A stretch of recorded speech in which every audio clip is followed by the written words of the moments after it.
క్రాప్‌వెల్ seeds వారి అశ్విని 110 రైతు పేరు మేకల సాంబశివరావు గారు, నేలేశ్వరపాలెం. మొత్తం 5.5 ఎకరాలు తోట వేశారు. ఇప్పుడు మీకు రైతుతో కలిసి తోట అనేది చూపిస్తాము. వీరి ఫీలింగ్ మాటలతో తెలుసుకుందాం తోటను చూసిన తర్వాత.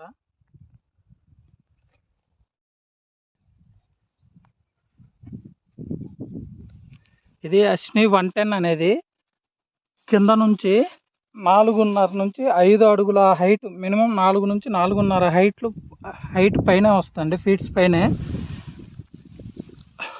ఒక్కొక్క సైడ్ కొమ్మ వచ్చేసి 18 నుంచి 20 అంగుళాలు రావటం జరుగుతుంది.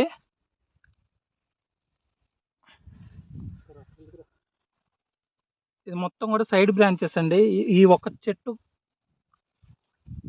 కాయ చూడండి, చాలా రంగు కలిగి ఉండిద్ది, ప్లస్ పొడవు ఎక్కువ ఉంటుంది. ఆకర్షణీయమైన రంగుతో మార్కెట్లో ఎక్కువ ధర పలుకుతుంది. చాలా తాలు శాతం కూడా చాలా తక్కువగా ఉంటుంది. చూడండి ఒకసారి, ఒక్క చెట్టు వచ్చేసి ఎన్ని సైడ్ బ్రాంచెస్ని కలిగి ఉందంటే అన్ని ఎక్కువ సైడ్ బ్రాంచెస్తో ఉంటుంది. చెట్టు హైట్ ఉంటుంది.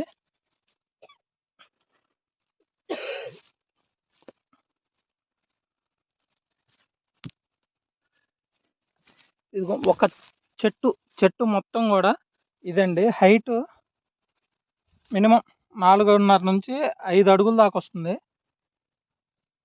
ఎక్కువ సైడ్ బ్రాంచెస్ మీరే చూసారు కదా ఇప్పుడు. ఇదిగోండి 1, 2, 3, మళ్ళీ దీనికి ఒక కొమ్మ అండి కింద నుంచి. ఇదొక పెద్ద కొమ్మ, దీనికి ఇదొక సైడ్ కొమ్మ. ఇదిగో చూడండి ఎంత ఎక్కువ కాపు ఉందనేది మీకే అర్థమవుతుంది. ప్రతి కొమ్మకి కింద నుంచి ఒక చెట్టు చూడండి, కింద నుంచి కూడా కాపు చిక్కడగా, కాయ సైజుతో దగ్గర కాపుతో ఎక్కువ దిగుబడి ఇచ్చే రకం అండి ఇది అశ్విని 110 అనేది. తేజాల్లో కల్లా కూడా ఎక్కువ రేటు పలికే వెరైటీ ఇది. ఇగో చూడండి, చాలా తలకాపు కూడా చాలా దగ్గరగా ఉంటుంది.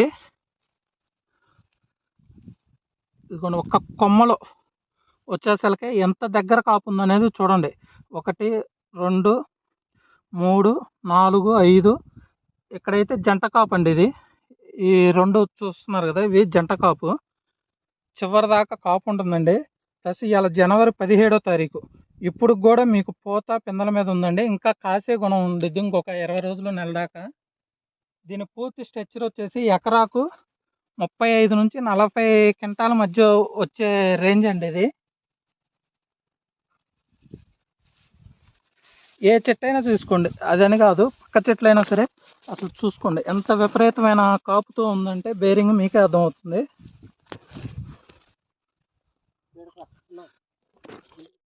ఒక్కొక్క చెట్టు కాపు కింద నుంచి పైదాకా చాలా గుత్తగా, చాలా ఆకర్షణీయమైన రంగుతో ఉంది. ప్లస్ సైడ్ బ్రాంచెస్ ఎక్కువ అండి. చెట్టు స్టెమ్ కూడా చాలా గట్టిగా ఉంది. చూడండి ఇదంతా ఫస్ట్ కాపు అండి. ఫస్ట్ కాపు మొన్న వర్షం పడ్డా కూడా 4 రోజులు ఒక్కటి కూడా అనేది తాలు అనేది కాకుండా, తాలు శాతం చాలా తక్కువ ఉండిద్ది.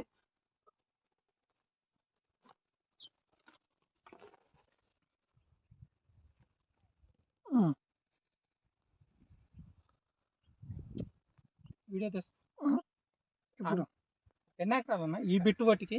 3.5 ఎకరాలు. మీకేమనిపిస్తుంది అన్న ఈ విత్తనం గురించి? బాగానే ఉందా? నేల పరిస్థితి ఏందన్న? దీని నేల పరిస్థితి మంచిదేనా? ఇది మంచిదే. అక్కడ మనం చూసింది 2.5 ఎకరాలది, అది కొద్దిగా నాసి. ఇది నేల మంచిది. మీకు ఎట్లా అనిపిస్తుంది అన్న కాయ కలర్ కానీ? ఇప్పుడు కూడా పోతుంది కదా, మీకు ఇంకెంత కాసిద్ది అనిపిస్తుంది ఇప్పుడు ఉన్న పరిస్థితిని బట్టి? ఇప్పుడు కాసింది ఎంత? ఇప్పటివరకైతే బాగానే కాసింది. క్వాలిటీ కాపు గీపు పూత పింద ఇంకా బాగానే ఉంది. ఓకే, అది ఇంకా కాసిద్ది అనుకుంటున్నాను నేను. మీ అంచనా ఎన్ని క్వింటాల దాకా రావచ్చు ఇది? నేను 30 దాటిద్ది అనుకుంటున్నాను. ఎకరం 30 దాటిద్ది. ఏది ఇప్పుడు కాసినంత బట్టికా ఇంకా కాయబోయేదాంతో ఓ 30 క్వింటాలు వస్తుంది అంటున్నారు. మరి బొబ్బర పరిస్థితి ఎట్లా ఉందన్న? ఇది బొబ్బర అయితే లేదు. పోతే తెగుళ్ళు అనేది ఎట్లా ఉందన్న? తెగులు కూడా లేదు. తెగుళ్ళు కానీ నల్లి కానీ? నల్లి అయితే తగులుతుంది, కొట్టే మందులకి కొంచెం ఊపు అవుతుంది, అంటే అంతగా రావట్లా. నల్లి లేదు. తామర పురుగు అన్న? తామర పురుగు పరిస్థితి అండి? లేదు. అంటే ఈ వెరైటీలో ఏంటంటేనా తామర పురుగు తగిలినా కూడా కాయ అనేది ఆగదన్న. అది ఎంత తామర పురుగు తగులుతున్నా కూడా కాయ అవుతూనే ఉంటుంది. ఇది దీనికి ఉన్న గుణం అది. ఇప్పుడు దాకా ఎంత కాసిందో అన్న, ఇక్కడ నుంచి పై కాపు అంత కాసింది. కాబట్టి మీరు చూడండి అదంతా అదంతా కూడా పూత ఒక వారం 10 రోజుల్లో అది మొత్తం పెంద అవుతుంది. మీకు చాలా వరకు పూత మీద ఉంది చేను, పింద మీద కూడా ఉంది. మీరు గమనించారో లేదో అదిగో చూడండి పింద కూడా. ఆ పూత పింద మొత్తం అమ్మితే మళ్ళీ మనం వచ్చే ఒక 15-20 రోజులకి ఇదంతా ఇప్పటికి ఎంత అయితే కాసిందో అంత కనపడిద్ది మళ్ళీ తలాపన. అన్న చేను మొత్తం కూడా ఇంతే ఉందన్న. చేను మొత్తం ఇంతే ఈ ఉంది. బిట్ మొత్తం అది కొంచెం ఆ పచ్చని కడలేదు, కొంచెం జరిగింది. కొద్దిగా నిమ్మ ఎక్కువ ఆడ మనం వచ్చి చూసే దారి అటు జరగదు. ఓకే, ఇంకా పోయే కొద్దిగా ఇటు ఎక్కువ.